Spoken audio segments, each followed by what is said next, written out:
हाथी और चतुर खरगोश। एक हरे भरे वन में नदी किनारे हाथियों का एक समूह रहता था, जिसका मुखिया चतुरदंत नामक हाथी था। वर्षों से वह समूह उस वन में सुखमय जीवन व्यतीत कर रहा था, किंतु एक समय वन अकाल की चपेट में आ गया। नदी का जल सूख गया, वन की हरियाली चली गई और हाथी भूख प्यास से मरने लगे।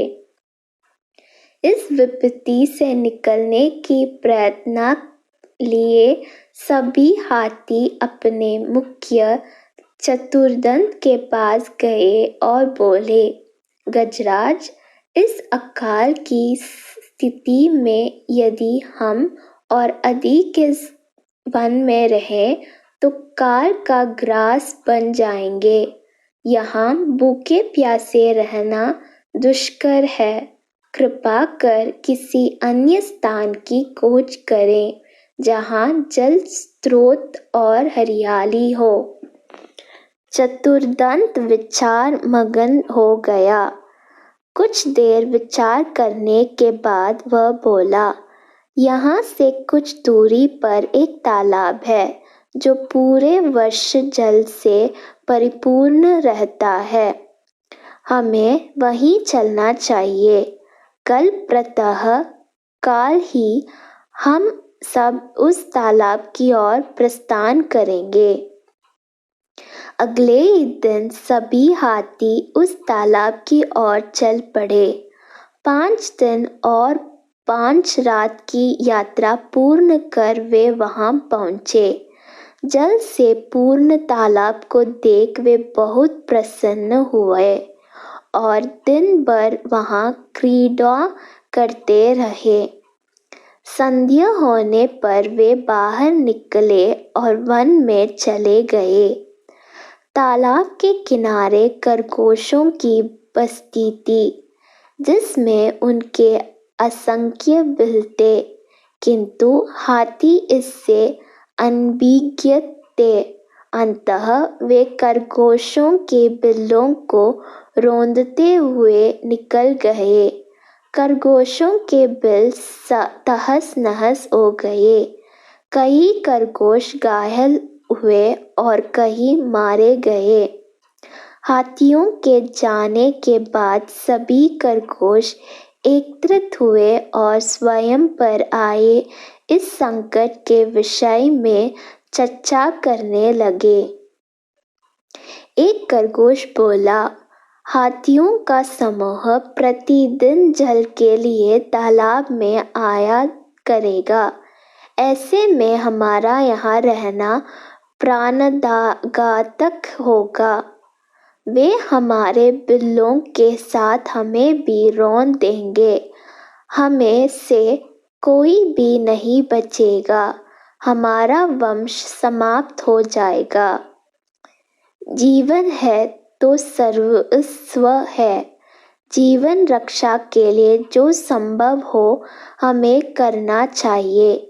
परिस्थिति कहती है कि हमें जीवन रक्षा के लिए तत्काल इस स्थान को छोड़कर अन्य यात्रा प्रस्थान करना चाहिए।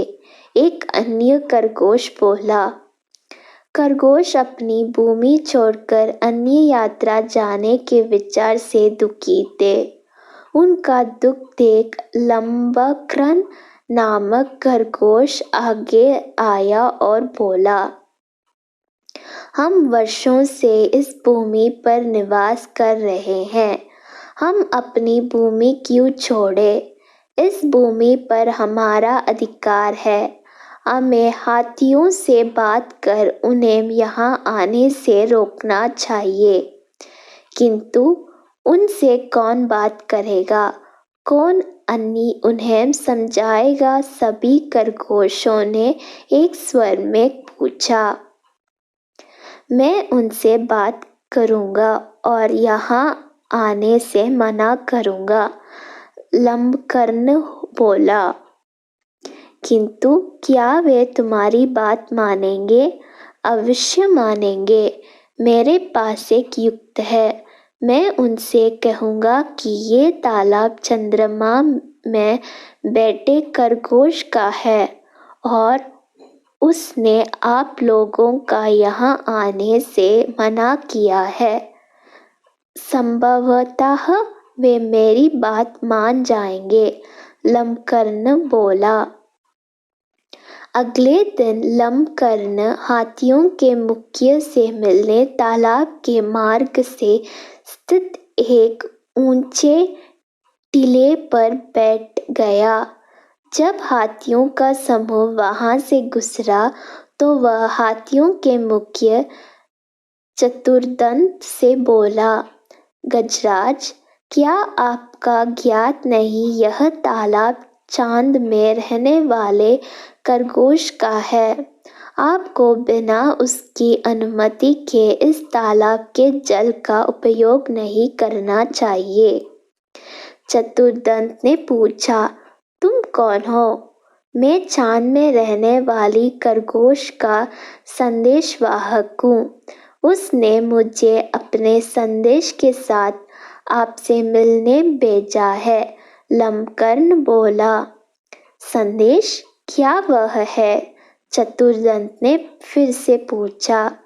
संदेश यह है कि इस पवित्र तालाब में चंद्रदेव का वास है, इसलिए तुम लोग इसके जल का उपयोग नहीं कर सकते। मैं कैसे मान लूं कि ये तालाब चंद्रदेव का है?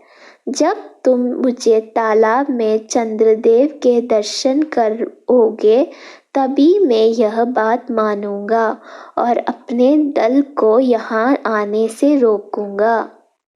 चलो मेरे साथ और स्वयं देख लो, कहकर लंबकर्ण चतुर्दंत को तालाब के किनारे ले गया।